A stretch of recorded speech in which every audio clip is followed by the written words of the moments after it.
என் மண் என் மக்கள் புது புரட்சி நடைபயணம் நீ துணிவுடன் நடந்திடவா என் மண் என் மக்கள் ஒரு மலையாய் நம் தலைவன் நம்முடன் வருகின்றார் இனி ஒரு நாளும் ஊழல் இங்கே தொடர்ந்திட முடியாதே தமிழ் மண்ணில் இனிமேல் லஞ்சம் என்றொரு கொடுமைகள் இருக்காதே தமிழகமே தலை நிமிரும் காலம் வந்தாச்சே என் மண் என் மக்கள் புது புரட்சி நடைபயணம் நீ துணிவுடன் நடந்திடவா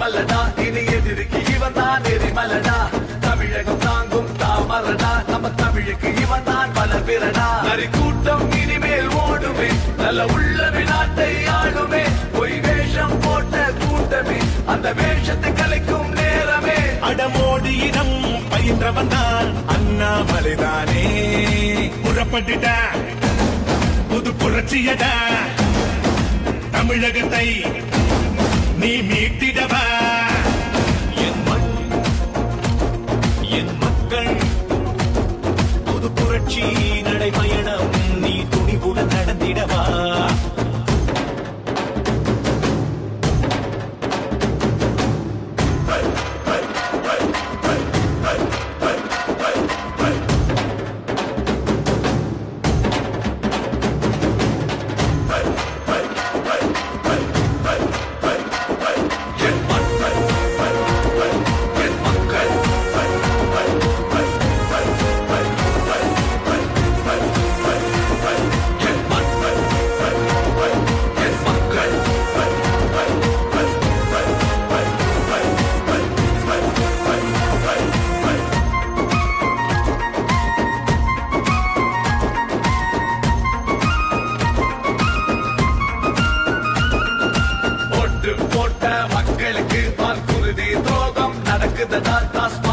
மக்கள் தள்ளாடுதடா தாலி அறுக்கும் ஆட்சியடா எங்க குடும்ப அரசியல் நடக்குது அதை ஒழிக்க நெஞ்சம் துடிக்குதே கோயில் அழிக்கும் கூட்டமே உங்க கூடார வழிய போகுதே தேசியமும் தெய்வீகமும் நமது தானே புறப்பட்டுடா புது புரட்சியடா தமிழகத்தில் பெரும் எழுச்சியடா என் மண் என் மக்கள் புது புரட்சி நடைபயணம் நீ துணிவுடன் நடந்திடவா என் மண் என் மக்கள் ஒரு மலையாய் நம் தலைவன் நம்முடன் வருகின்றார் என் மண் என் மக்கள்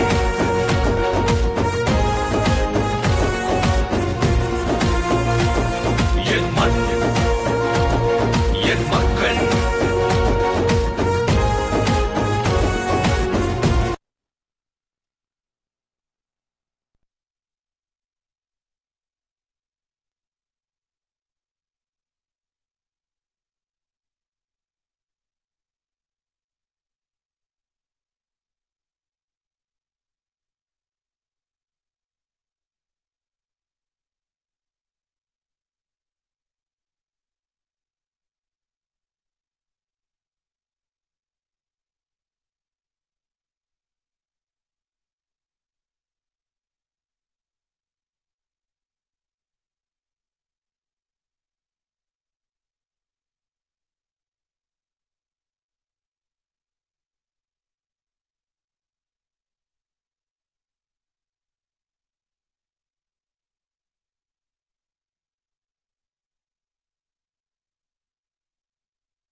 ஆர்ப்பரிக்கின்ற கூட்டம்.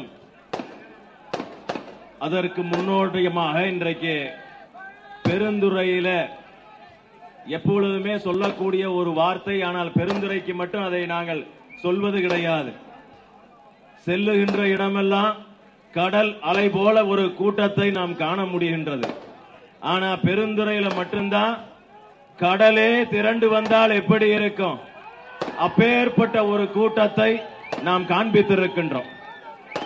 திராவிட முன்னேற்ற கழகமாக இருந்தாலும் சரி,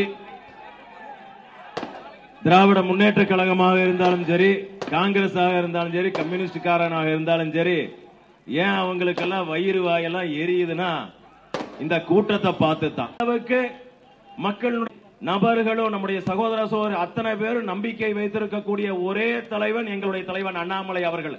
அவர்களிடத்துல தான் வந்து இன்றைக்கு மனுக்களை கொடுத்திருக்கின்றார்கள். நான் சொல்லக்கூடிய ஒரு வார்த்தை, இது சத்தியமான ஒரு வார்த்தை.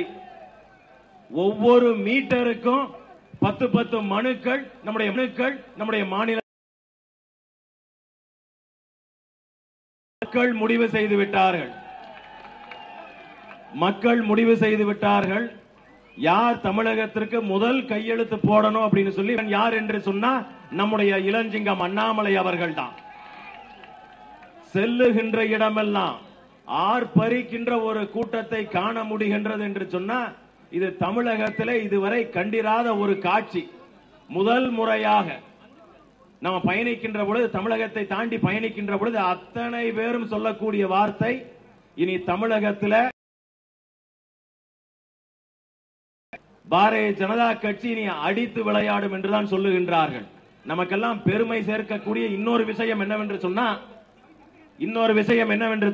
சொல்லி அடுத்ததாக அற்புதமாக நம்முடைய ஈரோடு தெற்கு மாவட்டத்தை சிறப்பாக வழிநடத்தி கொண்டிருக்கக்கூடிய நம்முடைய மாவட்டத்தினுடைய தலைவர் அன்பு சகோதரர் திரு வி.சி. வேதானந்தம் அவர்களை ஓரிரு நிமிடங்கள் பேச அன்போடு அழைக்கின்றோம். பெருந்துறை பகுதிவாழ் மக்கள் அனைவருக்கும் என்னுடைய வணக்கம். நம்முடைய பாரதிய ஜனதா கட்சியின் இன்றைய மாநில தலைவர், நாளைய தமிழகத்தினுடைய முதலமைச்சர், நம்முடைய அண்ணன் நாளைய முதலமைச்சர் கோல்மால்புரத்து கம்பெனிகளை எல்லாம் கதற விட்டுக் கொண்டிருக்கக்கூடிய சிங்கம், தோட்டம்பட்டியிலே பிறந்து நாளைய இந்தியாவினுடைய உச்சத்தை தொட இருக்கின்ற மூளையுள்ள ஒரு தலைவன், வாடகை இல்லாத முடியுள்ள ஒரு தலைவன், முதுகெலும்புள்ள ஒரு தலைவன். சென்ற ஆண்டு கோயம்புத்தூரிலே இதே நாளிலே நடைபெற்றது ஒரு வெடி விபத்து என்று சொல்லி முடக்க பார்த்தார்களே, அதை ஒரு சர்வதேச சதி என்று சொல்லி உலகத்திற்கு எடுத்து சொன்ன ஒரு ஆண் மகன் நம்முடைய பாரதிய ஜனதா கட்சியின் இன்றைய தலைவர் அண்ணாமலை அவர்கள் இந்த யாத்திரையிலே நடந்து கலந்து கொண்டிருக்கின்றார்கள். இங்கே ஏற்பட்டிருக்கின்ற கூட்டம் சாதாரண கூட்டம் அல்ல. தமிழக மக்கள் எப்படி பாரதத்திற்கு ஒரு நல்ல பிரதமர் நரேந்திர மோடி கிடைத்தாரோ அதுபோல் தமிழ்நாட்டிற்கு ஒரு நல்ல தலைவர் கிடைக்க மாட்டாரா? துண்டு சீட்டில் எழுதி படிக்காத சுய புத்தியுள்ள தலைவர் கிடைக்க மாட்டாரா? ஒரு படித்த தலைவர் கிடைக்க மாட்டாரா? இப்படி எல்லாம் இயங்கிய காலத்திற்காக இறைவனால் பார்த்து நம்முடைய பாரத பிரதமர் நரேந்திர மோடி அவர்களால் கண்டெடுக்கப்பட்ட முத்து நம்முடைய அண்ணன் அண்ணாமலை அவர்கள். அதனால்தான் இந்த கூட்டம் வந்திருக்கிறது. இந்த 4 நாட்களாக கொடி கட்டக்கூடாது, பிளக்ஸ் வைக்கக்கூடாது, போஸ்டர் வைக்கக்கூடாதுன்னு கைங்களை கேட்டீங்களே, ₹1 காசு கொடுக்காம இப்படி கூட்டி இருக்கிறோம். உங்க ஆளுங்கட்சியால முடியுமா? ₹1 பணம் கொடுக்கல. சவால் விடுற 2026 இன்னும் உங்களுக்கு அதிகபட்ச 27 அமாவாசை தான் நீங்க ஆட்சியில் இருக்க போறீங்க. அதுவும் ஒரே நாடு ஒரே தேர்தல் வந்தா அதிகபட்சம் இன்னொரு 4-5 அமாவாசை தான். அடுத்ததாக நாம் அனைவரும் ஆவலுடன் எதிர்பார்த்துக் கொண்டிருக்கக்கூடிய நம்முடைய நாளைய முதல்வர் அண்ணன் அண்ணாமலை அவர்கள் உங்களிடம் பேசுவார்கள்.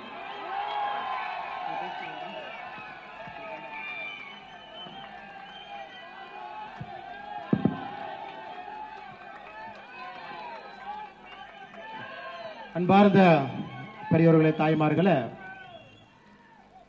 பெருந்துறையிலே நம்முடைய பாரதிய ஜனதா கட்சியினுடைய என் மண் என் மக்கள் யாத்திரை 84வது சட்டப்பேரவை தொகுதியிலே என்று வந்திருக்கின்றோம். இன்று மாலையிலே மொடக்குறிச்சி சட்டப்பேரவை தொகுதி சிவகிரியிலே முடித்துவிட்டு பெருந்துறைக்கு வந்திருக்கின்றோம். பெருந்துறைக்கு ஒரு பெரிய சரித்திரம் இருக்கிறது.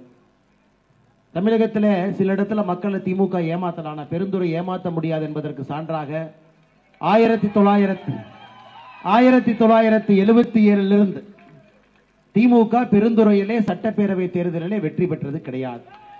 மிக தெளிவாக இந்த தீய சக்தி திராவிட முன்னேற்ற கழகத்தை பெருந்துறைக்குள்ள விடாம தடுத்து வைத்திருக்கின்றனர். எங்களுடைய ஆசை எப்படி பெருந்துறையிலே 1977 திமுக உள்ள விடாம வச்சிருக்கிறீங்களோ அதே போல தமிழகத்திலும் வைத்து விட்டால் நிச்சயமாக தமிழகம் மாறிவிடும் என்பது நம் அனைவருடைய நம்பிக்கை. பெருந்துறையில இருந்து ஆரம்பமான மாற்றம் தமிழகம் முழுவதும் செல்ல வேண்டும் என்பது நம்முடைய ஆசையும் கூட.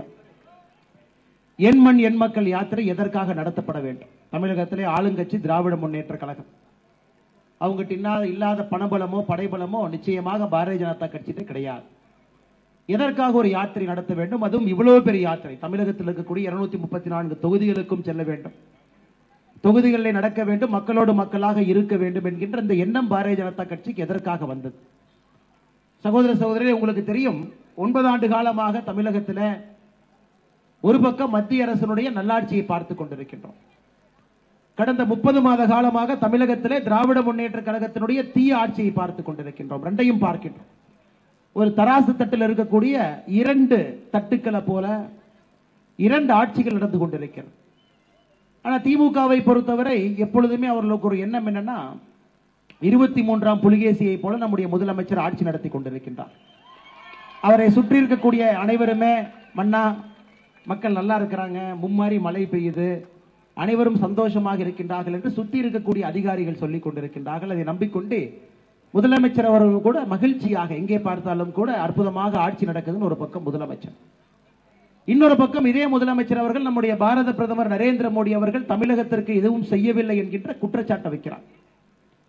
இதை உடை தெரிய வேண்டும், மக்களோடு மக்களாக நேரடியாக இந்த யாத்திரையிலே உங்களிடம் பேச வேண்டும்.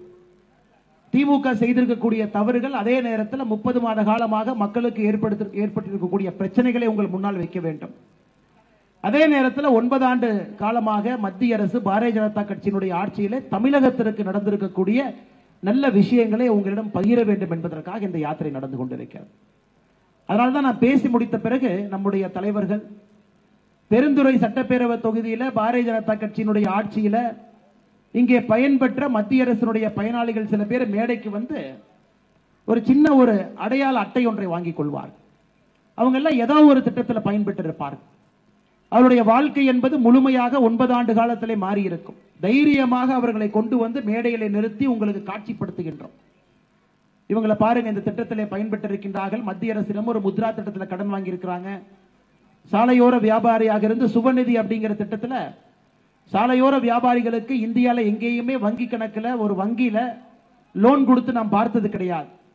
அது போன்ற நம்முடைய சகோதர சகோதரிகளை மேடைக்கு அழைத்து வந்து இங்க பாருங்க, சுபநிதி திட்டத்திலே முதல்ல 10,000 ரூபாய் கடன் வாங்கினார், கட்டி முடித்த பிறகு 20,000 கடன் வாங்கினார், கட்டி முடித்த பிறகு 50,000 ரூபாய் கடன் வாங்கி இருக்கின்றார். பாருங்க நம்முடைய சகோதர சகோதரி என்று காட்சிப்படுத்துவார். அதே நேரத்தில் விவசாயம் செய்ய முடியாது என்கின்ற நிலைமை 2010, 11, 12, 13 இருந்துச்சு. இந்தியா முழுவதுமே விவசாயிகள் தற்கொலை செய்ய ஆரம்பித்தார். மகாராஷ்டிரால, ஒரிசால, எல்லா இடத்திலும் கூட. ஆனா இன்னைக்கு விவசாயம் செய்ய முடியும் என்கின்ற நம்பிக்கையை ஒரு மனிதர் கொண்டு வந்திருக்கின்றார் என்றால் பாரத பிரதமர் நரேந்திர மோடி அவர். விவசாயிகளுடைய வங்கி கணக்குக்கு வரக்கூடிய 6,000 ரூபாய் பணமாக இருக்கலாம், மண்வள அடையாள அட்டையாக இருக்கலாம், காப்பீடு திட்டமாக இருக்கலாம். ஏன் அடுத்து நான் எனக்கு ஒரு விஷயம் பேச போறேன். எப்படி நம்முடைய ஊத்துக்குளி வெண்ணெய் ஒரு காலத்துல மிக முக்கியமான ஒரு வெண்ணெய். இந்த பகுதி முழுவதுமே ஊத்துக்குளி வெண்ணெய் என்றால் சந்தோஷப்படும். ஒரு நாளைக்கு 3,000 லிட்டர் வெண்ணெய் தயாரான ஊத்துக்குளியில எனக்கு எத்தனை பேருக்கு தெரியும்? வெறும் 300 லிட்டர் மட்டுமே இன்று வெண்ணெய் தயாராகி கொண்டிருக்கிறது. 3000 லிட்டர் தயாரான ஊத்துக்குழி வெண்ணெய் இன்னைக்கு வெறும் 300 லிட்டர் தயாராகி கொண்டிருக்கிறது. காரணம், எருமை வளர்ப்பு குறைந்து விட்டது, பால் கிடைக்கல. அந்த வெண்ணக்காரங்க கிட்ட போய் கேட்டீங்கன்னா சொல்றாங்க, நல்ல எருமை இல்லைங்கன்னா நல்ல வெண்ணெய் கிடைக்கல, யாருமே எருமையை தோட்டத்தில் வச்சுக்கல. அதனால் நாங்கள் எல்லோருமே இன்னைக்கு ஊத்துக்குழி வெண்ணெய் என்பது இன்னும் ஒரு 10 ஆண்டுகள்ல இருக்காது என்கின்ற அளவுக்கு இன்னைக்கு ஊத்துக்குழி வெண்ணெய்க்கு மிகப்பெரிய பிரச்சனை வந்திருக்கிறது. இதற்காகத்தான் மத்திய அரசு 9 ஆண்டு காலமாக ஒரு திட்டத்தை நடத்துறாங்க, கோகுல் திட்டம் அப்படிங்கிற திட்டம். எருமை மாடு வாங்குவதற்கு ஒரு திட்டத்தையே மத்திய அரசு நடத்துறாங்க. ஆனா இங்க இருக்கக்கூடிய மாநில அரசு அந்த திட்டத்தை பயன்படுத்தி எருமை மாடு வளர்ப்பவருக்கு அந்த திட்டத்தின் மூலமாக எத்தனை எருமைகளை வாங்கி கொடுத்திருக்கலாம்னு கேட்டீங்கன்னா நிச்சயமா கிடையாது. எங்களுடைய நோக்கம் இந்த யாத்திரையில இதை போன்ற திட்டங்களை அறிமுகப்படுத்திக் கொண்டே செல்ல வேண்டும். இது மத்திய அரசு அறிமுகப்படுத்தணுமா, மாநில அரசு அறிமுகப்படுத்தணுமா, பாரதிய ஜனதா கட்சியினுடைய தொண்டன் அறிமுகப்படுத்துமா என்பதை தாண்டி இந்த பூனைக்கு நாமே மணி கட்டும். இங்கே வந்து இந்த மைக்கில் வந்து கோகுல் என்கின்ற திட்டத்தை பேசினா நீங்க யாராச்சும் ஞாபகம் வச்சுக்கிட்டு, அண்ணாமலை என்ன மைக்கில் கோகுல் திட்டம் ஒரு திட்டம் சொன்னாரு, எருமை மாடு வாங்கலாமா என்ன அப்படி. அதன் மூலமாக இன்னும் ஒரு 2 ஆண்டுகளிலே ஊத்துக்குழி வெண்ணெய் மறுபடியும் அந்த 3000 லிட்டருக்கு சென்று விட்டால் சந்தோஷப்படக்கூடிய முதல் கட்சி இங்கே பாரதிய ஜனதா கட்சியாக இருக்கும். ஆனால் விவசாய பெருமக்களை பொறுத்தவரை அனைத்து திட்டங்களும் கூட நம்முடைய பாரதிய ஜனதா கட்சியினுடைய நம்முடைய பாரத பிரதமர் நரேந்திர மோடி அவர்கள் ஒரு தொலைநோக்கு பார்வையிலே இந்த திட்டத்தை கொண்டு வந்திருக்கின்றார். அடுத்தடுத்த கட்டம் செல்ல வேண்டும். ஒரு சொட்டு நீர் பாசனத்திலிருந்து ஆரம்பிச்சீங்கன்னா 80% அதற்கு வந்து மானியம். இது போன்ற எந்த திட்டங்களை எடுத்துக்கொண்டாலும் கூட விவசாயிகளோட நிற்கக்கூடிய ஒரே ஒரு அரசு இன்னைக்கு மோடி அரசு மட்டும்தான். தமிழகத்தில் இருக்கக்கூடிய முதலமைச்சருக்கு விவசாயத்தை பத்தி என்ன தெரியுங்க? வயல்வெளியில சிவப்பு கம்பளத்தை வெறுத்து ஷூட்டிங் ஸ்பாட் நடத்துறார். ஷூட்டிங் நடந்து போயிட்டு இருக்காரு, 4 பேர் போட்டோ பிடிக்கிறான். போன வருஷம் அவங்க வீட்டில் முதலமைச்சருடைய இல்லத்தில் மாட்டுப் பொங்கல் வச்சாங்க. மாட்டுப் பொங்கலுக்கு ஒரு பார்த்தீங்கன்னா ஒரு பானையில் வந்து நெருப்பு கூட பற்ற வைக்கல, அதுக்கு போஸ் கொடுத்துட்டு இருந்தாரு. ஒரு மாடு, அந்த மாடு நமக்கே தெரியும் ஒரு பொம்மை மாடு, அந்த பொம்மை மாட்டை நிறுத்தி வச்சு ஒரு போஸ். ஸோ முதலமைச்சரை பொறுத்தவரை விவசாயம் என்பது ஒரு வயல்வெளி தோட்டத்தில் ஒரு சிவப்பு கம்பளத்தில் நடந்து போய் ஒரு போட்டோ ஷூட்டும், அவர் வீட்டிலே மாட்டுப் பொங்கல் வைக்கும் பொழுது பானைக்கு கீழே நெருப்பு இல்லாமல் ஒரு மாட்டுப் பொங்கலும், ஒரு மாட்டை எப்படி பிடிப்பது, மாட்டினுடைய காம்பிலிருந்து பால் வருதா கொம்பிலிருந்து பால் வருதான்னு கூட தெரியாத ஒரு முதலமைச்சரை இன்று தமிழகம் பெற்றிருக்கிறது. அதனால எப்படி நிச்சயமாக எப்படி விவசாயம் வளருங்க, இதை எல்லாம் உங்களிடம் பேச வேண்டும். குறிப்பாக பெருந்துறை ஒரு பக்கம் பார்த்தீங்கன்னா விவசாயம், இன்னொரு பக்கம் தொழிற்சாலை, இரண்டும் ஒரு சேர பெருந்துறையை வளர்த்து கொண்டிருக்கிறது. அப்படிப்பட்ட ஒரு வளர்ச்சி நகரமாக இருக்கக்கூடிய பெருந்துறையில யாத்திரையின் போது இது அனைத்தையும் பேச வேண்டும் என்கின்ற ஆசையில இங்கே வந்திருக்கின்றோம் சகோதர சகோதரி. அதுவும் இது சாதாரண ஊர் கிடையாது. கொடுமணல் உங்களுடைய ஊருக்கு பக்கத்தில் இருக்கு. 2300 ஆண்டுகளுக்கு முன்பு மனிதர்கள் இருந்தார்கள் என்பது நிரூபணமாகி இருக்கிறது. குறிப்பாக அந்த கொடுமணல்ல நம்முடைய ஆராய்ச்சியில கிடைத்த பெருங்கற்கால வளராறு, அதாவது தி கிரேட் ஸ்டோன் ஏஜ் என்று சொல்வார், 2000 ஆண்டுகளுக்கு முன்னாடி. அதையெல்லாம் பார்க்கும் பொழுது, கொடுமணல் அகலாய்வு நடத்தும் பொழுது இங்கே இரும்பு உருக்கு ஆலை இருந்ததை நாம் பார்க்கின்றோம். இரும்பு உருக்கு இங்கே இருந்திருக்கிறது. அப்படிப்பட்ட மூத்த முன்னோடிகள், ஒரு தமிழ் குடிகள் வாழ்ந்த ஒரு ஊருக்கு பக்கத்தில் 20 கிலோமீட்டர் இங்க இருக்கு. அப்படிப்பட்ட அற்புதமான ஊர்ல நின்று கொண்டிருக்கின்றோம். சமீபத்தில் குமரிக்கல் பாளையத்தில் ஒரு நடுகள் பிரச்சனை ரொம்ப காலமாக போயிட்டு இருக்கு. 200 நாட்களுக்கு மேல் அங்க இருக்கக்கூடிய சகோதரர்கள் குமரிக்கல் பாளையத்தில் ஒரு பெரிய ஆர்ப்பாட்டத்தை நடத்தி கொண்டிருந்தார். பாரதிய ஜனதா கட்சியினுடைய ஒரு டீம் அனுப்பிச்சோம். அது என்ன பிரச்சனைன்னு போய் பாருங்க அப்படி. எங்களுக்கே ஆச்சரியம், இந்தியாவிலே எங்கேயும் இல்லாத ஒரு சிறப்பு அம்சம் இங்கே குமரிக்கல் பாளையத்தில் அந்த குமரிக்கல்ல இருக்கு.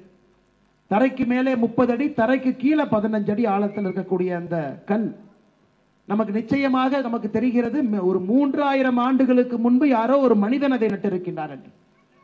அதன் பிறகு பாரதிய ஜனதா கட்சி 2 வாரங்களுக்கு முன்பு நம்முடைய archaeological survey of India ASI சொன்னோம், இது போன்ற நம்முடைய குமரிக்கல் பாளையத்திலே நடுகள் இருக்கு, நீங்க உடனடியாக வர வேண்டும் என்று. எந்த நேரத்திலும் கூட archaeological survey of India ASI இருந்து வந்து பார்ப்பதற்கான வாய்ப்பு இருக்கு. நிச்சயமாக உங்க அங்கிருந்து யார் கை தட்டுறீங்க, அந்த ஊருக்காரங்க நினைக்கிறாங்க.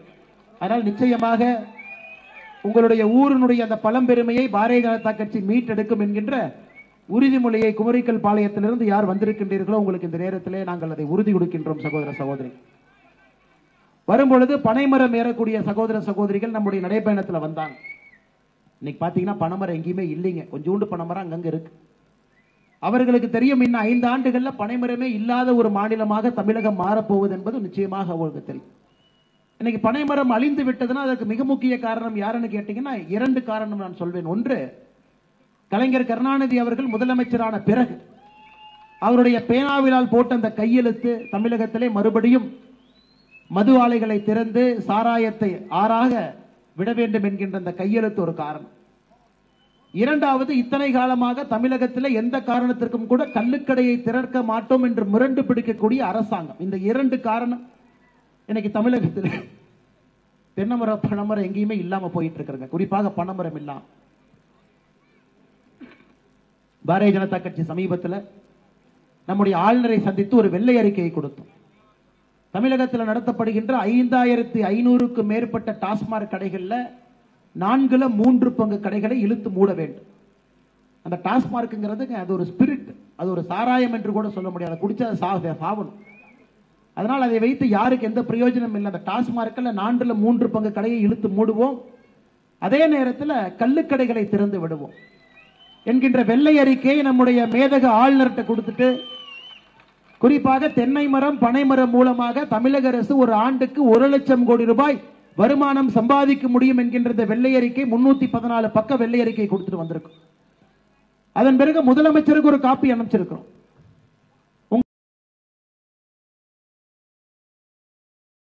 பாரதிய ஜனதா கட்சி சொல்லுகின்றது நடக்குமா நடக்காதான்னு பாருங்க முதலமைச்சர்களே. இத்தனை காலமாக சாராய ஆலையை நடத்துகின்ற உங்களுடைய கட்சி நண்பர்களை பத்தி எதுவும் நீங்க பேசுறது இல்லை. ஆனா டாஸ்மார்க்கை மூடிவிட்டால் தமிழகத்திலே அரசு நடத்த முடியாது என்கின்ற ஒரு பயத்தை ஏற்படுத்தி மக்களை குடிகாரர்களாக மாற்றிக் கொண்டிருக்கின்றீர்கள் என்று தமிழகத்தை பொறுத்தவரை நாம் உணர்ந்து கொள்ள வேண்டும். சகோதர சகோதரிகளே, திமுக அரசு 2006 11 வரை ஆட்சியில் இருந்த பொழுது அப்ப கலைஞர் கருணாநிதி அவர்கள் நீதிபதி கூப்பா சிவசுப்பிரமணியம் அவர்களை வைத்து ஒரு குழுவை அமைத்தார். 3/6/2009 அமைக்கப்பட்ட குழு. அந்த குழுவுக்கு கலைஞர் கருணாநிதி அவர்கள் என்ன சொன்னாங்கன்னா, முதலமைச்சராக தமிழகத்திலே கள்ளுக்கடையை திறக்க வேண்டுமா என்பதை ஆராய்ந்து சொல்லுங்கள் என்பதற்காக 2009 அமைக்கப்பட்ட குழு. அந்த அறிக்கையில அந்த குழு சொல்லியிருக்கக்கூடிய முக்கியமான கருத்தை உங்க முன்னாடி வைக்கிறேன் பாருங்க. கேடு விளைவிக்கக்கூடிய ரசாயன பொருட்களை மூலப்பொருட்களாக வைத்து தயாரிக்கப்படும் வெளிநாட்டு வகை மதுபானங்களை அனுமதிக்கும் பொழுது குறைந்த பாதிப்பு கொண்ட கல்லை தடை செய்வது என்பதை நியாயப்படுத்த முடியாது என்று நீதிபதி சிவசுப்பிரமணியம் அவங்க சொல்றாங்க. நீண்ட நாட்களுக்கு கல் மீதான தடையை தொடர்ந்து நீட்டிப்பது நியாயமல்லன்னு கலைஞர் கருணாநிதி அவர்கள் அமைத்த குழு 2010 அவர்கள் கொடுத்த அறிக்கையில் நீதிபதி சிவசுப்பிரமணியம் அவங்க சொல்றாங்க. ஆனா அந்த அரசு அந்த அறிக்கையை ஏற்றுக்கொள்ளவில்லை. காரணம், கள்ளுக்கடையை திறக்கணும்னு அறிக்கை கொடுத்துட்டாங்க. ஆனால் கருணாநிதி அவர்களுக்கு தெரியும், அறிக்கையை ஏற்றுக்கொண்டு கள்ளுக்கடையை திறந்தால் டிஆர் பால் அவர்கள் நடத்தக்கூடிய சாராய ஆலை இழுத்து மூடணும். திமுகவுக்கு அதன் மூலமாக வரக்கூடிய வருமானம் என்பது வராது. கட்சி நிதி எங்கிருந்து வருங்க? ஜெகத் ரட்சகன் அவர் நடத்தக்கூடிய சாராய ஆலை இழுத்து மூடணும். திமுகவுக்கு கட்சி நிதி எங்கே வரும்? திமுக கட்சி ஆட்சியிலே இருந்த பொழுது அமைத்த குழு நீதிபதி கூப்பா சிவசுப்பிரமணியம் அவர்கள் தலைமையில் அவர்கள் அளித்த அறிக்கையிலே மிக தெளிவாக குறிப்பிட்டிருக்கின்றார்கள். ரசாயன பொருட்களை வைத்து மதுபானங்களை தயார் செய்யும் பொழுது எதற்காக கள்ளுக்கடையை திறக்காமல் இருக்க முடியும் என்று. சமீபத்தில் ஜெகத் ரட்சகன் அவருடைய இல்லத்தில் இன்கம் டாக்ஸ் ரைடு பண்ணாங்க. எத்தனை நண்பர்களுக்கு அந்த ரைடு மூலமாக என்ன கிடைத்ததுன்னு எத்தனை பேருக்கு தெரியும் எனக்கு தெரியலங்க. நான் சொல்றேன் கேளுங்க. 1 வார காலம் இன்கம் டாக்ஸ் அதிகாரிகள் ஜெகத் ரட்சகன் அவருடைய வீடு உட்பட 100 இடத்துல ரைடு பண்ணாங்க. ரைடு முடித்த பிறகு இன்கம் டாக்ஸ் அதிகாரிகள் ஒரு பத்திரிகை குறிப்பு வெளியிட்டார்கள், என்னென்ன கிடைச்சது. ஜெகத் ரட்சகன் அவர்கள் நடத்தக்கூடிய தனியார் மருத்துவக் கல்லூரியில டொனேஷன் வாங்கி கொண்டு சட்டவிரோதமாக மெடிக்கல் சீட்டு வித்தது 400 கோடி ரூபாய்க்கு பொய்யான சலான். 25 கோடி ரூபாய்க்கு பொய்யான ஸ்காலர்ஷிப் கொடுத்ததாக எழுதப்பட்ட கணக்கு 425 கோடி ரூபாய். ஜெகத் ரட்சகன் நடத்தக்கூடிய சாராய ஆலையில இன்புட் ரா மெட்டீரியல், அதாவது சாராயத்தை தயாரிப்பதற்கு மூலப்பொருட்கள் வாங்கியது என்று போலி கணக்கு எழுதி மூலப்பொருட்களே வாங்காம போலி கணக்கு எழுதப்பட்ட 500 கோடி. கணக்கு என்னங்க? 425 கோடியும் 500 கோடி சேர்த்தீங்கன்னா 925 கோடி. ஜெகத் ரட்சகன் அவர்கள் நடத்தக்கூடிய ட்ரஸ்டில் இருந்து 300 கோடி ரூபாய் அவர்கள் சொந்த செலவுக்காக எடுத்த 300 கோடி ரூபாய், 1225 கோடி ரூபாய் ஜெகத் ரட்சகன் அவங்க இன்கம் டாக்ஸ் ரைட்ல இத்தனை வருமான ஏய்ப்ப நம்முடைய இன்கம் டாக்ஸ் கண்டுபிடிச்சிருக்கிறான். இதுல 500 கோடி ரூபாய் எங்கிருந்து வந்துச்சுங்க? சாராய ஆலை, ஜெகத் ரட்சகனுடைய சாராய ஆலையில சாராயம் தயாரிப்பதற்கு மூலப்பொருட்கள் வேண்டும் என்று கணக்கெழுதி பொய்யாக கணக்கெழுதப்பட்ட 500 கோடி ரூபாய். அதனால் நாம் புரிந்து கொள்ள வேண்டும் சகோதர சகோதரிகளை, தமிழகத்தில் இந்த டாஸ்மார்க் என்கின்ற இந்த அரக்கன் இருப்பதே திமுகவினுடைய தலைவர்கள் நடத்தக்கூடிய சாராய ஆலை இருக்க வேண்டும் என்பதற்காகத்தான் டாஸ்மார்க் நடத்தப்படுகிறது. அதனாலதான் தமிழகத்தில் தினமும் நூற்றுக்கணக்கான பெண்களுடைய தாலி பறிக்கப்பட்டுக் கொண்டிருக்கிறது. இன்னைக்கு இவங்கள் அறிஞர் அண்ணாதுரை என்று பேசுகின்றார். அறிஞர் அண்ணாதுரை அவர்களை நீங்கள் புகழ்ந்து பேசும்பொழுது திராவிட முன்னேற்ற கழகத்துக்கு சொல்லுகின்றேன், அண்ணாதுரை ஐயா அவர்கள் சாராயத்தை பற்றி சொன்ன கருத்தை நீங்க ஏத்துக்கணும். 1967 தமிழகத்தினுடைய முதலமைச்சராக வந்த பொழுது அண்ணாதுரை அவங்ககிட்ட போய் சொல்றாங்க, தமிழகத்திலே மறுபடியும் சாராய கடையை திறக்கலாம் என்று. அறிஞர் அண்ணாதுரை அவர்கள் என்ன சொன்னாங்கன்னா, தமிழகத்திலே சாராய கடையை திறந்து அதன் மூலமாக வரக்கூடிய வருமானம் என்பது ஒரு புழுத்து போன தொழுநோயாளி கையில் இருக்கக்கூடிய வெண்ணெய்க்கு சமம் என்று சொன்னார். ஒரு புழுத்து போன தொழுநோயாளி கையில் இருக்கக்கூடிய வெண்ணெய்க்கு சமம், அந்த வெண்ணெயை நான் சாப்பிட மாட்டேன் என்று. திமுகவினுடைய முதலமைச்சர் எடுத்த முடிவு சாராயத்துக்கு எதிரானது. அதன் பிறகு 69 ஆட்சிக்கு வந்த கலைஞர் கருணாநிதி அவர்கள் நேர் எதிராக கையெழுத்து போட்டு சாராய கடையை திறந்து விட்டுட்டார். அதனுடைய விளைவு தமிழகத்தில் 18 வயசிலிருந்து 60 வயசு வரை இருக்கக்கூடிய ஆண்கள் 5ல் 1 இன்னைக்கு மதுவுக்கு அடிமையாக இருக்கிறாங்க. 5ல் 1, அப்பனா 20% ஆண்கள் 18 வயசிலிருந்து 60 வயசு வரை. இதையெல்லாம் இந்த யாத்திரைகளையும் உங்கள்கிட்ட பேசணும். திமுகவினுடைய பொய்களை தோலுரித்து காட்ட வேண்டும். இதற்காக திமுக ஒரு நொடிக்கு மேலே ஆட்சியில் இருந்தாலும் கூட நமக்கு ஆபத்து என்பதை எடுத்து சொல்ல வேண்டும். இன்னைக்கு சட்டம் ஒழுங்கை பற்றி பேசவே வேண்டாம். சட்டம் ஒழுங்கு சந்தி சிரித்துக் கொண்டிருக்கிறது தமிழகத்தில். இன்னைக்கு தான் ஆளுநர் மாளிகைக்கு போய் ஒருத்தர் மாளிகை ஆளுநர் எங்கே தங்கி இருக்கின்றாரோ அந்த வாசல்ல போய் ஒருத்தர் பெட்ரோல் கொண்டு போடுறோம். சரி, யாருப்பா இந்த தம்பி இருந்து வர்றான்? இந்த தம்பி பெட்ரோல் கொண்டு அன்னைக்கு போட்டவன் ஜெயிலுக்கு ஏன் போனான்? இதுக்கு முன்னாடி பாரதிய ஜனதா கட்சி ஆபீஸ்ல பெட்ரோல் கொண்டு போட்டது. பாரதிய ஜனதா கட்சியினுடைய கட்சி அலுவலகத்தில் சில மாதங்களுக்கு முன்பு பெட்ரோல் குண்டு போட்ட அந்த நபர் கைது செய்யப்பட்டு சிறைக்கு போறாரு. 2 நாட்களுக்கு முன்பு சிறையிலிருந்து வெளியே வர்றார். 2 நாட்களுக்கு மட்டும் வந்த அந்த குற்றவாளி இன்னைக்கு போய் ஆளுநர் மாளிகையில் பெட்ரோல் கொண்டு போடுறான். இதை எப்படி ஏற்றுக்கொள்வீர்கள்? சிறையிலிருந்து வந்த ஒரு குற்றவாளியை 2 நாள் கூட ஒரு காவல்துறை கண்காணிக்க முடியவில்லை என்றால், சாதாரணமாக இது மாநிலத்தினுடைய தலைநகரை பற்றி பேசிக் கொண்டிருக்கின்றோம். சென்னை நகரத்தை பற்றி பேசுறோம், சென்னை பட்டணத்தை பற்றி பேசுறோம். இன்டெலிஜென்ஸ் நுண்ணறிவு பிரிவுக்கு எடுக்கிறாங்க. அவங்க வேலை என்பது வாட்ச் பண்ணணும். 2 நாட்கள் கூட ஒருத்தனை கண்காணிக்க முடியல, அவன் போய் பெட்ரோல் கொண்டு போடுறான்னா, ஒரு சிறு ஊர்ல இருக்கக்கூடிய நம்முடைய தாய்மார்களுக்கும் சகோதரிகளுக்கும் பாதுகாப்பு என்ன என்பதுதான் எங்களுடைய கேள்வி. சட்டம் ஒழுங்கு கெட்டுவிட்டது என்பதற்கு இதைவிட ஒரு உதாரணம் இல்லை. தலையை வெட்டுவதுதான் ஸ்டைல். ரோட்ல கேங்கா வந்து குரூப்பா வந்து சுடுறதுதான் இன்னைக்கு தமிழ்நாட்டில் ஸ்டைல். கோயம்புத்தூர்ல சமீபத்தில் IG law and order meeting போட்டுட்டு இருக்காரு. ஐஜி ஆபீஸ்க்கு 2வது சத்துல 2 பேர் சேர்ந்து ஒருத்தனை வெட்டுறாங்க. ஆனால் இன்னைக்கு காவல்துறைக்கு பாதுகாப்பு கொடுக்க வேண்டிய நிலைமை நம்முடைய பொதுமக்களுக்கு வந்துவிட்டது. அப்படிப்பட்ட மோசமான ஒரு சட்டம் ஒழுங்கு பிரச்சனையை தமிழகம் சந்தித்துக் கொண்டிருக்கிறது. ஆனா முதலமைச்சர்கிட்ட போய் கேட்டீங்கன்னா என்ன சொல்லுவாருன்னா, எதிர்க்கட்சிகள் என் மீது அபாண்டமான குற்றச்சாட்டு வைக்குது, தமிழகம் வந்து அமைதி பூங்காவாக இருக்கு. இப்படிப்பட்ட மோசமாக இருக்கக்கூடிய ஒரு முதலமைச்சர் நமக்கு தொடர்ந்து முதலமைச்சராக நீடிக்க வேண்டுமா என்பதை 2024 பாராளுமன்ற தேர்தலில் நீங்கள் அனைவருமே முடிவு செய்ய வேண்டிய தருணம் நமக்கு வந்துவிட்டது சகோதர சகோதரி. இன்னைக்கு திமுகவினுடைய சில எம்பிக்கள் சொல்றாங்க நான் பெர்ஃபார்மிங் அசெட். இந்த பேங்க்ல எல்லாம் இருக்கு, உங்களுக்கு தெரியும், என்பிஏ பேங்க். அதாவது ஒரு சொத்து, அந்த சொத்து மூலமாக வருமானம் வரவில்லை என்றால் என்பிஏ நான் பெர்ஃபார்மிங் அசெட் வாங்க. இன்னைக்கு தமிழ்நாட்டில் 38 நான் பெர்ஃபார்மிங் அசெட் இருக்கு. அந்த 38 பேர் யாருன்னு கேட்டீங்கன்னா திமுக எம்பி. எதையுமே பெர்ஃபார்ம் பண்ணாம ஒரு எம்பிக்கள் 38 பேர் வெட்டியாக சம்பளத்தை வாங்கிக் கொண்டு விமானத்தில் இங்கிருந்து டெல்லி சென்று விட்டு பாராளுமன்றத்திற்கு வெளியே இருக்கக்கூடிய காந்தி சிலையில போய் மாசத்துக்கு 4 டைம் ஆர்ப்பாட்டம் பண்ணிட்டு சம்பந்தமே இல்லாம பாராளுமன்றத்துக்குள்ள கூச்சலை போட்டு விட்டு தமிழகத்துக்கு வர்றாங்க. பெருந்துறையில சமீபத்தில் ஒரு பிரச்சனை. குறிப்பாக உங்களுடைய பெருந்துறை இந்த தேசிய நெடுஞ்சாலையில் நம்முடைய தாத்தாக்கள் பெரியவங்க எல்லாம் பார்த்தீங்கன்னா டிவி 50 தான் போவாங்க. சடனா இந்த நெடுஞ்சாலை போட்டதுக்கு அப்புறம் கார் எல்லாம் வேகமா வருது.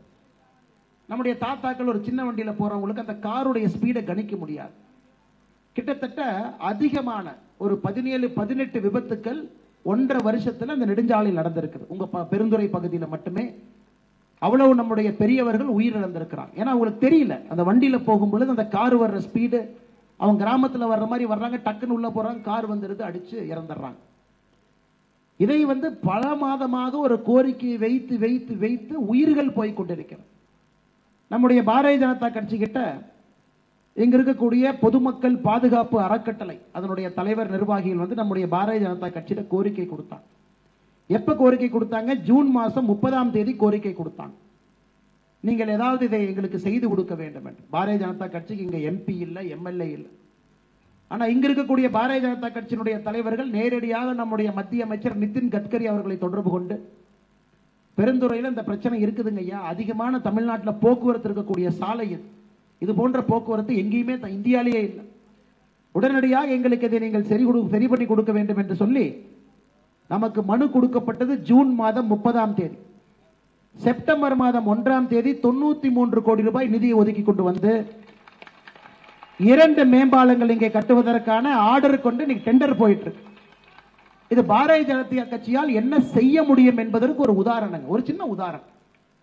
இது ஒரு சாதாரண விஷயமாக நமக்கு தெரியலாம். ஆனா உயிர்கள் போகுது, பெரியவங்க உயிர், அவங்களுக்கு என்ன நடக்குதுன்னே தெரியாது. டியூட்டில டக்குன்னு வண்டி வரும், ஆக்சிடென்ட் ஆயிடும். 2 மாத காலத்தில் 93 கோடி ரூபாயை கொண்டு வந்து மேம்பாலங்கள் அமைக்கக்கூடிய பணியை இன்னைக்கு பாரதிய ஜனதா கட்சி எடுத்திருக்குதுன்னா, இதை நாங்கள் சொல்லி மக்களிடம் அதிகாரமே எங்களுக்கு கொடுக்கல, ஆனா உங்களுக்காக இப்படி வேலை பார்க்கிறோமோ, நீங்க அதிகாரம் கொடுத்து விட்டால் எப்படி ஒரு சேவகனாக பாரதிய ஜனதா கட்சி உங்களுக்கு வேலை செய்யும் என்பதை இந்த நேரத்தில் உங்களுக்கு சுட்டி காட்டுவதும் கூட என்னுடைய கடமையாக இருக்கிறது சகோதர சகோதரிகள். அதே நேரத்தில் குன்னத்தூர் கருப்பட்டி, ஒரு பக்கம் விவசாய பெருமக்கள் பனைமரம் எல்லாம் அழிந்து கொண்டிருக்கிறதால் குன்னத்தூர் கருப்பட்டி என்பது நம்முடைய பெருமையை நிலைநாட்டிக் கொண்டிருக்கிறது. உங்களுடைய நீண்ட நாள் கோரிக்கை என்னன்னாங்க, அந்த குன்னத்தூர் கருப்பட்டிக்கு புவிசார் குறியீடு வேண்டும் என்று கேட்டிருக்கின்றீர்கள். நிச்சயமாக பாரதிய ஜனதா கட்சி குன்னத்தூர் கருப்பட்டிக்கு புவிசார் குறியீடு பெற்று கொடுக்கும் என்கின்ற ஒரு நம்பிக்கையும் கூட பாரதிய ஜனதா கட்சி சார்பாக உங்களுக்கு இந்த நேரத்தில் தெரிவிப்பதை என்னுடைய கடமையாக நாங்கள் கருதுகின்றோம். நிச்சயமாக பனைமரம் திரும்ப வரணும், விவசாயம் செழிக்கணும், கள்ளுக்கடை திறக்கப்பட வேண்டும். நாங்கள் இங்க யாரையும் குடிக்க வேண்டாம் என்று சொல்ல, அது உங்களுடைய உரிமை. ரசாயனத்தை குடிக்காதீங்கன்னு ஒரு அரசாக நாங்கள் சொல்ல வேண்டிய கடமை பாரதிய ஜனதா கட்சிக்கு இருக்கு. ரசாயன பொருளை குடிக்காது, குடிக்காதும் அவங்கவுங்க தனி உரிமைங்க, நாம் எப்படி ஒருத்தர் போய் சொல்றது. ஆனா ரசாயனத்தை குடிக்காது, குடல் வெந்து புண்ணாகி மறுபடியும் போய் நம்முடைய குடும்பத்துக்கு அதனால் பிரச்சனை வரும். அதனால் தான் கள்ளுக்கடை திறக்கப்பட வேண்டும் என்று சொல்லுகின்றோம். கள்ளுக்கடை மூலமாக ஒரு பக்கம் வருமானம் வந்தாலும் கூட இன்னொரு பக்கம் விவசாயம் செழிக்கணும். பனைமரம் வந்து விட்டால் நிலத்தில் விவசாயம் செய்ய முடியும் என்பது நம் அனைவருக்கும் கூட தெரிஞ்ச விஷயம். அதே நேரத்தில் இன்னொரு முக்கியமான பிரச்சனையை நான் பேசாமல் இங்கிருந்து சென்றால் அது நன்றாக இருக்காது.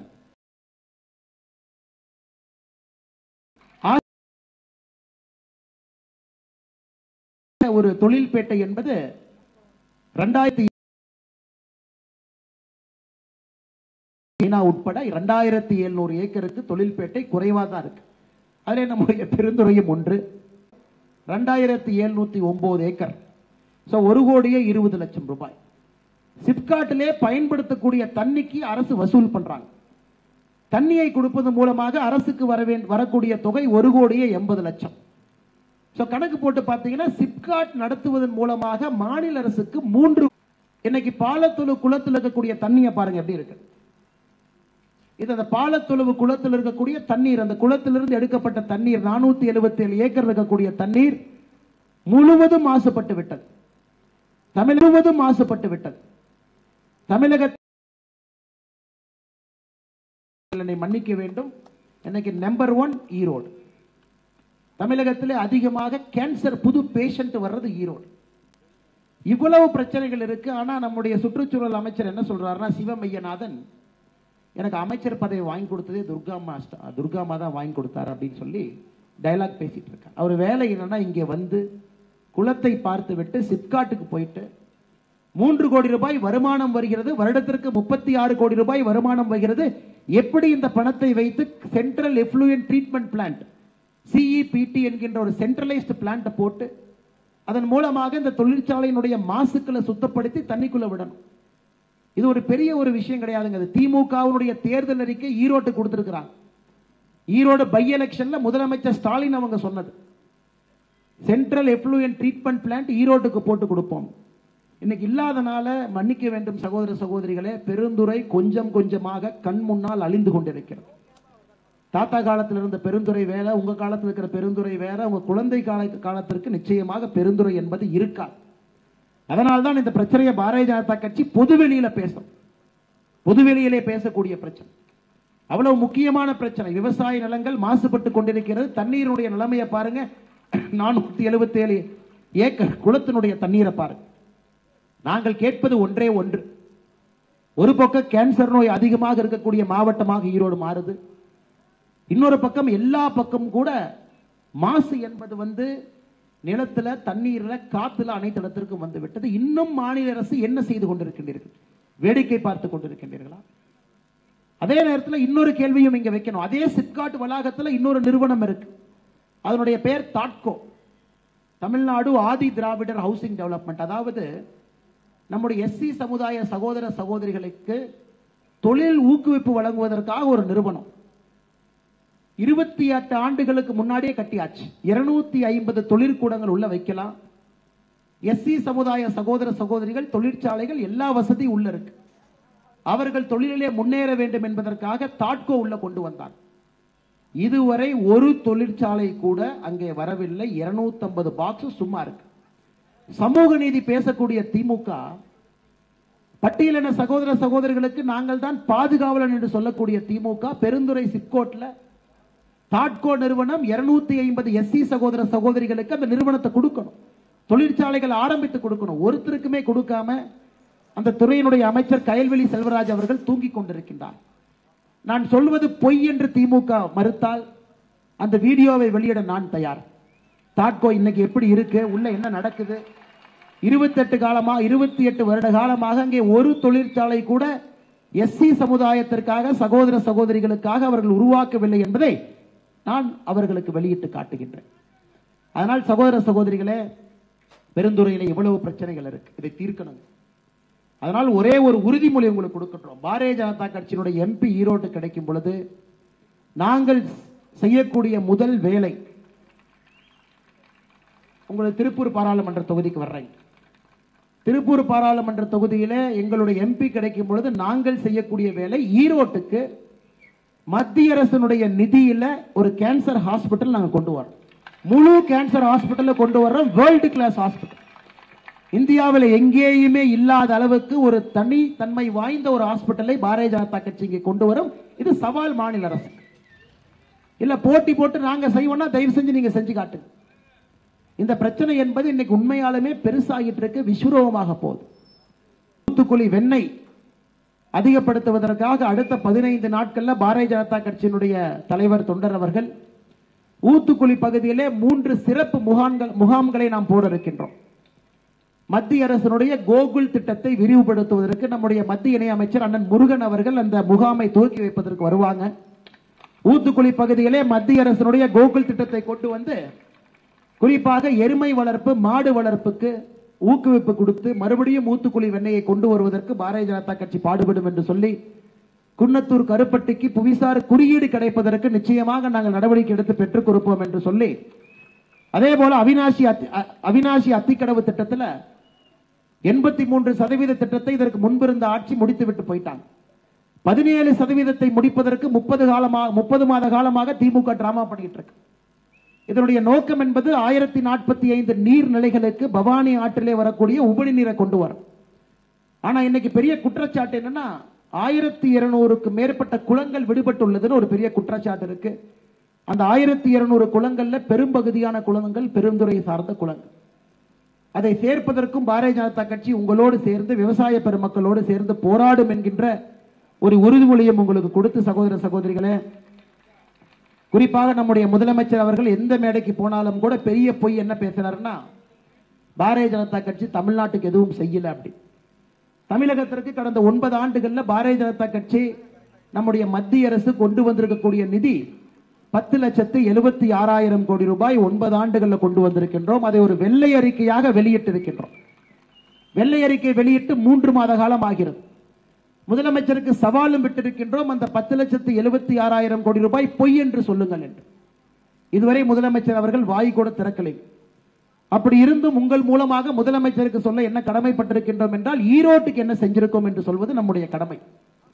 ஈரோட்டுக்கு மட்டுமே வீடு இல்லாதவர்களுக்கு பாரத பிரதமருடைய இலவச வீடு திட்டம் மூலமாக 37,838 குடும்பங்களுக்கு 37,838 குடும்பங்களுக்கு பாரத பிரதமருடைய இலவச வீடு இங்கே கட்டி கொடுக்கப்பட்டிருக்கிறது. வீட்டுக்கு வரக்கூடிய குடிநீர் குழாய் மூலமாக வர வேண்டும் என்று பிரதமருடைய விருப்பம். 3,14,575 வீடுகள் 3,14,575 வீடுகளுக்கு ஈரோடு மாவட்டத்திலே குடிநீர் குழாயில் வருதுங்க. 1,66,883 வீடுகளுக்கு இலவச கரிப்பறை கட்டி கொடுத்திருக்கின்றோம்.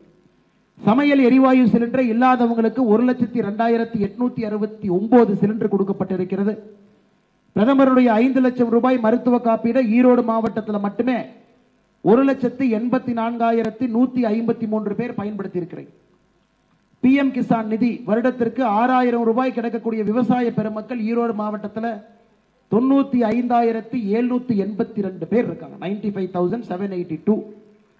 ஈரோடு மாவட்டத்துக்கு மட்டுமே முத்ரா கடனாக மத்திய அரசு கொடுத்திருக்கக்கூடிய நிதி 4,683 கோடி, லட்சம் இல்லைங்க, 4,683 கோடி ரூபாய் ஈரோடு மாவட்டத்திற்கு முத்ரா கடனாக வந்திருக்கிறோம்.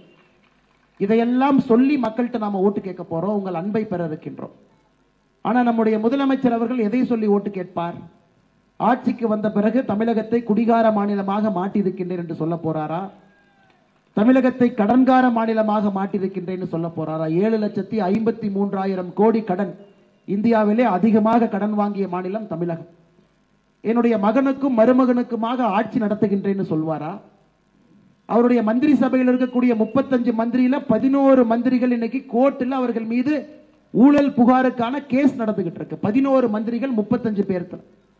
ஒரு மந்திரி புலால் சிறையில 3 மாசமா இருக்கிறாரு. இலாக்கா இருக்கக்கூடிய மந்திரியா ஒருத்தர் உட்கார்ந்திருக்காரு, இலாக்கா இல்லாத மந்திரி. இதையெல்லாம் சொல்லி ஓட்டு கேட்பாரா? இல்ல எப்படி ஈரோடு இடைத்தேர்தலில் பட்டியை போல் மக்களை அடைத்து வைத்தார்களோ அதே போல பாராளுமன்றத்திற்கும் அடைத்து வைப்பன்னு நினைப்பாங்க. அதனால ஈரோடு மக்கள் நீங்கள் தெளிவா இருக்கிறீங்க. இந்த முறை எந்த காரணத்திற்கும் கூட திராவிட முன்னேற்ற கழகம் என்கின்ற தீய சக்தியை நாம் அண்டவிடக்கூடாது. தமிழகத்திற்கு 2024 அவர்களுக்கு கொடுக்கக்கூடிய ஒரு வாக்கு நம்முடைய வாழ்க்கைக்கு எதிராக நாமளே வைக்கக்கூடிய கொல்லியாக மாறிவிடும். ஆனால் சகோதர சகோதரிகளே, வளர்ச்சிக்கான அரசு பாரதிய ஜனதா கட்சி. இந்தியா அடுத்த கட்டம் செல்ல வேண்டும் என்றால் பாரதிய ஜனதா கட்சி. உலகத்திலே தலை நிமிர்ந்து இந்தியா நின்று கொண்டிருக்கின்றால் என்றால் பிரதமர் நரேந்திர மோடி. நேர்மையான ஒரு ஆட்சி, ஊழல் இல்லாத ஆட்சி என்றால் பிரதமர் நரேந்திர மோடி. தான் மட்டும் நேர்மை அல்ல, சுற்றி இருக்கக்கூடிய 68 மந்திரிகளும் கூட நேர்மையா இருக்கிறாங்கன்னா பாரத பிரதமர் நரேந்திர மோடி. தமிழுக்கும் தமிழ் கலாச்சாரத்திற்கும் கொடுக்கப்பட்ட உச்சகட்ட மரியாதை எந்த ஆட்சியில் கிடைத்திருக்குன்னா பாரத பிரதமர் நரேந்திர மோடியினுடைய ஆட்சி. நம்முடைய கலாச்சார அடையாளமாக இருக்கக்கூடிய செங்கோல் பாராளுமன்றத்தினுடைய மைய கட்டிடத்தில் இருக்குன்னா பாரத பிரதமர் நரேந்திர மோடி. உலகெங்கும் சென்று உலகத்தினுடைய பழமையான தொன்மையான மொழி எதுன்னு கேட்டா தமிழ் மொழி என்று சொல்லக்கூடிய பிரதமர் பாரத பிரதமர் நரேந்திர மோடி. பிரதமர் நரேந்திர மோடியை பொறுத்தவரை இந்தியாவிலே 2 ஜாதிகள் தான் இருக்குதுங்க, பணக்கார ஜாதி, ஏழை ஜாதி. அந்த ஏழை ஜாதியை ஒழிக்க வேண்டும் என்று விரும்புகின்றார். இவங்க சனாதன தர்மத்தை ஒழிக்க முடிய வேண்டும் என்று கிளம்பி இருக்கின்றார்கள். இதுதான் நமக்கு அவர்களுக்கு இருக்கக்கூடிய வித்தியாசம். இன்னைக்கு நம்முடைய முதலமைச்சருடைய மகன் பட்டத்திலவசர் உதயநிதி ஸ்டாலின் நம்ம கிராம பகுதியில் பார்த்தீங்கன்னா முட்டையை வச்சு மந்திரம் பண்ணுவாங்க, பார்த்துருக்கீங்களா? முட்டை மந்திரவாதிம்பாங்க. அதனால ஒரு முட்டையை மந்திரம் செய்வது போல முட்டை மந்திரவாதியாக மாறி இருக்கக்கூடிய உதயநிதி ஸ்டாலின் முட்டையை மந்திரிச்சு நீட்டை எடுத்து விடுவேன் என்று கனவு கண்டு கொண்டிருக்கின்றார்கள். நீட்டு வந்த பிறகு நமக்கு தெரியும் சகோதர சகோதரிகளே, ஏழை மக்களுக்கு, விவசாய குடும்பங்களுக்கு, முதல் தலைமுறை குடும்பங்களுக்கு, அப்பா அம்மா படிக்கல குழந்தை இன்னைக்கு டாக்டர், இதெல்லாம் நீட்டு மூலமாக மட்டும்தான் சாத்தியம். நீட் இல்லைன்னா ஜெகத் ரட்சகனுடைய மருத்துவக் கல்லூரியிலே 400 கோடி எடுத்திருக்க மாட்டோம். நீட் இல்லை என்றால் 4000 கோடி ரூபாய் எடுத்திருப்போம். அப்படிப்பட்ட ஒரு கேவலமான கேடுகட்ட திராவிட முன்னேற்ற கழக ஆட்சி நமக்கு வேண்டாம் என்று சொல்வதற்காகத்தான் என் மண் என் மக்கள் யாத்திரை 84வது தொகுதியாக பெருந்துறைக்கு வந்திருக்கின்றோம். உற்சாகமான வரவேற்பு அளித்திருக்கின்றீர்கள். நாளை 2 ஈரோடு தொகுதி கிழக்கு மேற்கு 2 பக்கமும் கூட நம்முடைய யாத்திரை நடக்க இருக்கிறது. இங்கே வந்திருக்கக்கூடிய பொதுமக்கள் நேரம் ஆகியிருந்தாலும் கூட தாய்மார்கள், மகளிர்கள், குழந்தைகளோடு இங்கே வந்து நின்று கொண்டிருக்கின்றீர்கள். உங்களுக்கு இந்த நேரத்தில் பாரதிய ஜனதா கட்சி சார்பாக என்னுடைய நன்றிகளை தெரிவித்து, இந்த அற்புதமான ஒரு நிகழ்ச்சி நடந்து கொண்டிருப்பதற்கு முக்கிய காரணம் இந்த மாவட்டத்தினுடைய தலைவர் நம்முடைய ஆற்றல் மிகுந்த ஒரு அக்ரெசிவ் பாலிடிக்ஸ், ஒரு எதிர்வினை ஆற்றக்கூடிய அரசியலை கையில் எடுத்திருக்கக்கூடிய வி.சி. வேதானந்தம் அவர்களுக்கு என்னுடைய பாராட்டுகளை நன்றிகளை தெரிவித்து, இந்த பகுதியினுடைய பெருங்கோட்ட பொறுப்பாளராக இருந்து அற்புதமாக கட்சியை அடுத்த கட்டத்திற்கு எடுத்து ஸ்மூத்தா நீட்டா பாத்தீங்கன்னா அடுத்த கட்டத்திற்கு இந்த கட்சி நகர்ந்து கொண்டிருக்கிறது. கண் முன்னால் நமக்கு தெரியுது. பாரதிய ஜனதா கட்சிக்கு மக்கள் வர்றாங்க, கூட்டம் கூடுகிறது, பெண்கள் வர்றாங்க, மக்கள் நேரமானாலும் 10:30 மணிக்கு இந்த மாதிரி நிக்கிறாங்க. இதெல்லாம் எந்த அரசியல் கட்சிக்கும் கிடைக்காத ஒரு பெருமை பாரதிய ஜனதா கட்சி. அப்படி அற்புதமாக இந்த கட்சியை அடுத்த கட்டத்திற்கு நகர்த்தி கொண்டிருக்கக்கூடிய நம்முடைய மாநிலத்தினுடைய பொதுச் செயலாளர் ஏ.பி. முருகானந்தம் அவர்களுக்கு என்னுடைய வாழ்த்துக்களை வணக்கங்களை தெரிவித்து, முன்னாள் தலைவர் மாவட்டத்தினுடைய பார்வையாளர் மூத்த தலைவர் அண்ணன் பாயிண்ட் மணி அவர்களுக்கு என்னுடைய வாழ்த்துக்களை வணக்கங்களை தெரிவித்து, மாவட்டத்தினுடைய பொதுச் செயலாளர் ராயல் சரவணன் அவர்கள் சமீபத்தில் அவருடைய தந்தையார் அவர்கள் இறைவனடி சேர்ந்த பொழுதும் கூட தொடர்ந்து கட்சி இந்த நிகழ்ச்சிக்காக எதை பற்றியும் கவலைப்படாமல் நம்மோடு நின்று கொண்டிருக்கக்கூடிய அண்ணன் ராயல் கே சரவணன் அவர்களுக்கு நன்றிகளை வாழ்த்துக்களை தெரிவித்து, மாவட்டத்தினுடைய துணைத் தலைவர் அக்கா மணிமேகலை அவர்களுக்கு வாழ்த்துக்களை நன்றிகளை தெரிவித்து, மாவட்ட செயலராக இருந்து இந்த பகுதியில் இருக்கக்கூடிய ஒரு நல்ல ஒரு தலைவராக வந்து கொண்டிருக்கக்கூடிய ஆடிட்டர் கோபால் அவர்களுக்கு என்னுடைய வாழ்த்துக்களை வணக்கங்களை தெரிவித்து, பட்டியல் அணியினுடைய மாநில பொதுச் செயலராக இருந்து அறுபாடு பட்டுக் கொடுக்கக்கூடிய அண்ணன் ரங்கராஜன் அவர்களுக்கு என்னுடைய வாழ்த்துக்களை வணக்கங்களை தெரிவித்து, சுற்றுச்சூழல் பிரிவுடைய மாநில செயலர் அண்ணன் மூர்த்தி அவர்களுக்கு, முன்னாள் மாவட்ட தலைவர் அண்ணன் இமயம் சந்திரசேகர் அவர்களுக்கு, தேசிய பொதுக்குழு உறுப்பினர் முன்னாள் மாவட்ட தலைவர் அண்ணன் என்.பி. பழனிசாமி அவர்களுக்கு, யாத்திரை பொறுப்பாளரும் மாவட்டத்தினுடைய பொதுச் செயலராக கூடிய எஸ்.எம். செந்தில் அவர்களுக்கு, முன்னாள் மாவட்ட தலைவர் அண்ணன் எஸ்.டி. செந்தில்குமார் அவர்களுக்கு, மாநில மகளிர் அணியினுடைய பொதுச் செயலர் அருமை சகோதரி மோகனப்பிரியா அவர்களுக்கு, கொங்கு பகுதியிலே விவசாயிகளுடைய குரலாக இருந்து விவசாயிகளுக்கு ஒரு பிரச்சனை என்றால் முதல் குரலாக ஓடோடி வரக்கூடிய மாநிலத்தினுடைய விவசாய அணி தலைவர் அண்ணன் ஜி.கே. நாகராஜன் அவர்களுக்கு என்னுடைய வாழ்த்துக்களை வணக்கங்களை தெரிவித்து, பெருந்துறை நகரத்தினுடைய தலைவர் பூர்ணச்சந்திரன் அவர்கள் மிக கடுமையாக உழைத்துக் கொண்டிருக்கின்றார். நான் சமூக வலைதளத்தில் பார்த்துட்டு இருக்கேன். நல்ல ஒரு தலைவராக வந்து கொண்டிருக்கக்கூடிய பூர்ணச்சந்திரன் அவர்களுக்கு பாராட்டுகளை தெரிவித்து, பெருந்துறை தெற்கு தலைவராக இருக்கக்கூடிய அண்ணன் எஸ்.எஸ். சுப்பிரமணியம் அவர்கள் கடுமையாக உழைத்திருக்கின்றார்கள். அவருக்கு என்னும் நன்றிகளை தெரிவித்து, ஊத்துக்குளி வடக்கினுடைய தலைவர் சிவகுமார் அவர்கள், பெருந்துறை வடக்கினுடைய தலைவர் கிருஷ்ணன் அவர்கள், ஊத்துக்குளி தெற்கினுடைய தலைவர் சக்தி கதிரவன், அற்புதமான ஆற்றல் மிகுந்த நம்முடைய அடுத்த கட்ட தலைவர்கள் இவங்கெல்லாம் கடுமையாக களத்தில் இருக்கக்கூடியவர்களுக்கு என்னுடைய வாழ்த்துக்களை வணக்கங்களை தெரிவித்து, அதே நேரத்தில் நம்முடைய கட்சியிலே புதிய நண்பர்கள் என்று இணைந்திருக்கின்றார்கள். கொங்கு நாடு மக்கள் தேசிய கட்சியிலிருந்து இங்கே இணைந்திருக்கக்கூடிய மாவட்ட துணை செயலாளர் பி.டி. துளசிமணி அவர்கள், மாவட்டத்தினுடைய மருத்துவ அணி செயலாளர் டாக்டர் கோபாலகிருஷ்ணன், மாவட்டத்தினுடைய தொண்டர் அணி செயலாளர் செந்தில்குமார், ஒன்றிய வழக்கறிஞர் அணி செயலாளர் எஸ்.ஆர். கிருஷ்ணமூர்த்தி, சதீஷ்குமார் அவர்கள், காஞ்சி கோவிலிருந்து வந்திருக்கக்கூடிய நாகராஜன் அவர்கள், பாரதிய ஜனதா கட்சி என்கின்ற ஒரு பெரும் கடலிலே இணைந்திருக்கின்றனர். 19 கோடி பேருக்கு மேல உறுப்பினராக இருக்கக்கூடிய கட்சி. இந்த கட்சியை பொறுத்தவரை அனைவரும் சமம் என்று நினைக்கக்கூடியவர்கள் தான் அந்த கட்சியில் இருக்கு.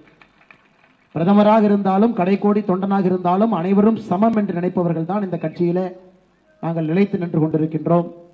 அப்படிப்பட்ட அனைவரும் சமம், எந்த விதமான பேதம் கிடையாது. இந்த கட்சியில யாரும் கடவுள் இல்லை, அனைவரும் மனிதர்கள் என்கின்ற அற்புதமான கோட்பாட்டிலே ஒரு வலிமையான பாரதம் இருக்க வேண்டும், தேசிய ஆன்மீகம் எப்பொழுதும் இருக்க வேண்டும் என்று நினைக்கக்கூடிய பாரதிய ஜனதா கட்சியில் இணைந்திருக்கக்கூடிய எல்லா சகோதர சகோதரிகளுக்கு என்னுடைய வாழ்த்துக்களை வணக்கங்களை தெரிவித்து, இதே கொங்கு நாடு மக்கள் தேசிய கட்சியை சார்ந்த மாவட்டத்தினுடைய வேறு நிர்வாகிகள் வந்திருக்கின்றார்கள். அவருக்கும் என்னுடைய வாழ்த்துக்களை வணக்கங்களை தெரிவித்து, இந்த யாத்திரை கட்டுக்கோப்பா நடக்குதுனாங்க நம்முடைய இளைஞரணி முக்கியமான காரணம்.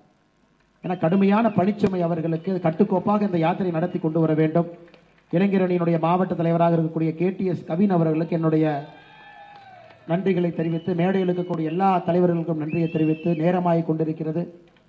கோயம்புத்தூர்ல 11 ஆனால் யாருமே நகராம அப்படியே நின்னாங்க. நீங்கள் அதே மாதிரி நிக்கிறீங்க. நீங்கள் இல்லங்களுக்கு செல்ல வேண்டும், பத்திரமாக செல்ல வேண்டும். குறிப்பாக பெண்கள் குழந்தைகளோடு வந்திருக்கின்றார்கள், வேகமாக செல்ல வேண்டும் என்கின்ற எண்ணம் எங்கள் பேச்சை விட அதிகமாக அந்த எண்ணம் எங்களுக்கு இருக்கிறது. வந்திருக்கக்கூடிய அனைவருக்கும் இந்த நேரத்தில் நன்றி கலந்த வாழ்த்துக்களை வணக்கங்களை தெரிவித்து என்னுடைய உரையை முடித்துக் கொள்கின்றேன். பாரத் மாதா கி. பல்வேறு திட்டங்களிலே பயன்பெற்று இருக்கக்கூடிய பயனாளிகளுக்கு பாராட்டுக்களை தெரிவிக்கின்ற விதமாக முதலாக இலவச எரிவாயு திட்டத்தில் பயன்பெற்று இருக்கக்கூடிய திருமதி சௌமியா அவர்களுக்கு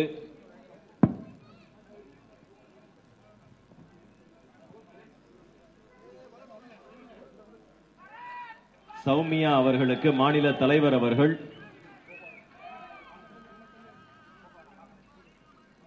இலவச எரிவாயு திட்டத்தில் பயன்பெற்று இருக்கக்கூடிய திருமதி சௌமியா அவர்களுக்கு வாழ்த்துக்களையும் பாராட்டு சான்றிதழ்களையும் நம்முடைய மாநில தலைவர் அவர்கள் கொடுத்து கொண்டிருக்கின்றார்கள். செல்வமகள் சேமிப்பு திட்டத்தில் பயன்பெற்றிருக்கக்கூடிய திருமதி லலிதா அவர்களுக்கு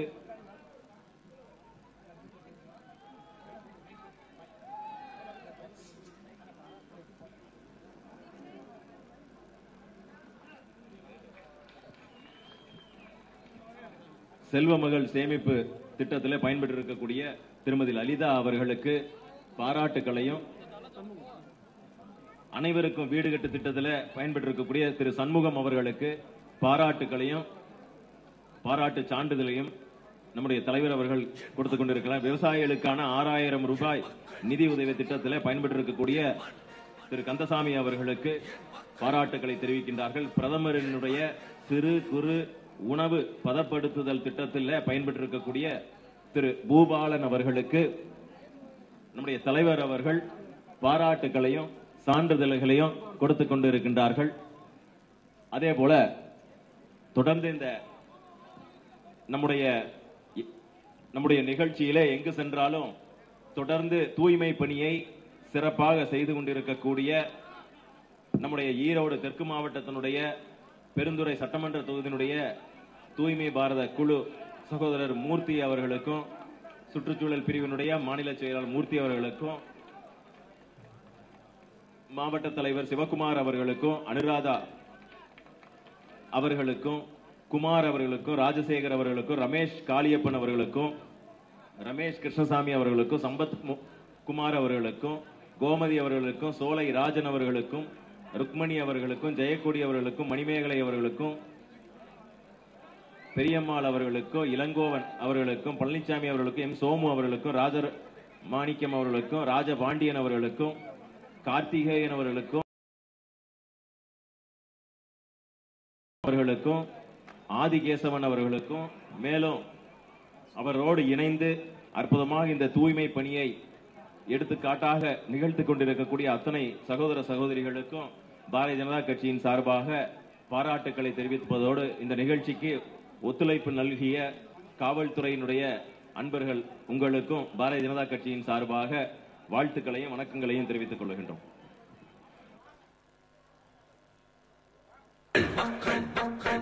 என் மண், என் மக்கள், என் மண், என் மக்கள்.